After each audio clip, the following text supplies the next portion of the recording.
The LG G8X ThinQ is a premium smartphone that ships with an add-on case right in the box. Now this case looks really good, but is it just a gimmick or should it help the LG G8X ThinQ stand out? Well, let's find out.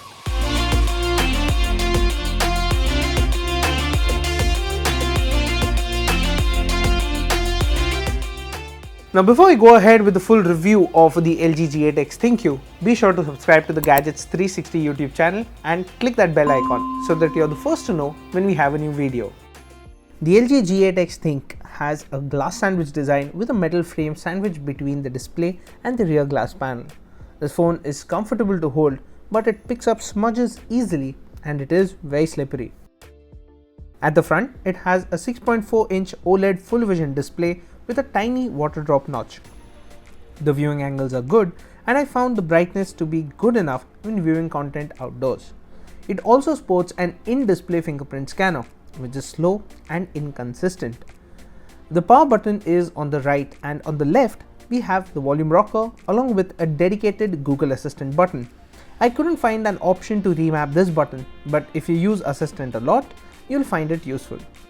There's a 3.5mm headphone jack, the primary microphone, the loudspeaker and the USB Type-C port at the bottom, and at the top this phone only has the SIM tray slot. The LG G8X ThinQ has Hi-Fi Quad DAC and support for DTS-X 3D surround. It also has stereo speakers where the earpiece doubles up as the second speaker. I enjoyed watching content on the LG G8X ThinQ as the audio output was impressive. LG has smartly bundled the dual screen accessory with the LG G8X ThinQ, and that is a good move. It has two displays on it. This case itself has two displays. The first one is on the outside. This is a tiny monochrome display which lights up for incoming notifications or when you raise the device up. It displays the battery percentage, the time and date along with the icons of apps that have pending notifications.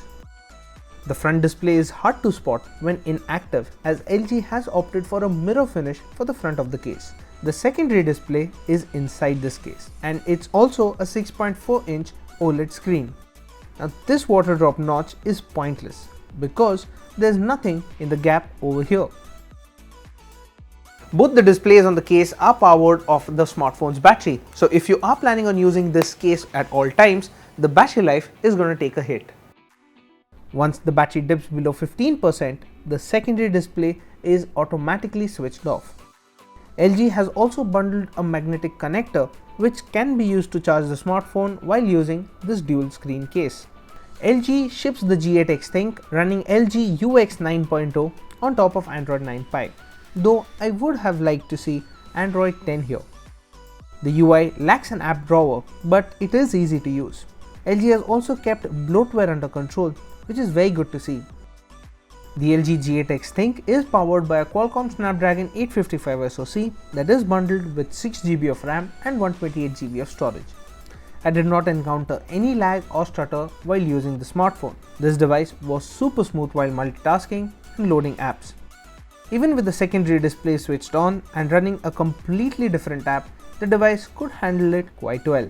I wouldn't recommend running two heavy apps on the two displays simultaneously because it causes the device to heat up a little. LG offers a gamepad option which converts one display into a gamepad while you can play on the other very easily. I played games such as Asphalt 9 Legends, Sniper Fury and a few others. Playing games using the secondary screen makes gaming more engaging. The game mode also lets you select between different gamepads as well, so you can select the one that is appropriate for the genre of game you're playing. I did not notice any lag or stutter while gaming and the smartphone could manage these games without any lag. Playing Sniper Fury with the dual screen accessory did cause the phone to get warm to the touch. The LG G8X ThinQ sports a 4000 mAh battery, which lasted us about a day and a half with our usage. With the dual screen accessory, I did notice the battery life taking a hit. In our HD video loop test, the smartphone went on for 19 hours and 53 minutes, which is quite good. The primary rear camera on the LG G8X ThinQ is a 12 megapixel sensor and the secondary camera is a 13 megapixel wide angle camera. The LG G8X ThinQ is quick to focus and meters the scene correctly. It delivers excellent photos in daylight with good detail even after zooming in. Shots clicked against a bright background with HDR enabled also turned out quite well. Photos clicked with a wide-angle camera in general had lower details than the primary sensor. Shots were also slightly warped on the edges. Portraits had very good edge detection and the phone could blur out the background properly. The phone meters the light to expose the subject's face correctly, so you may get pictures with washed out backgrounds in unfavorable light. For close-up shots, the LG G8X ThinQ was quick to identify what it was pointed towards. These shots had a natural bokeh effect and had good details on zooming in. And the low light camera performance was quite good and I was happy with the level of detail the smartphone produced. When shooting video at 1080p, I noticed that the footage was very well stabilized, and in low light the camera managed to deliver a bright output with minimal shimmer effect. The LG G8X ThinQ is LG's unique way of joining the foldable smartphone bandwagon.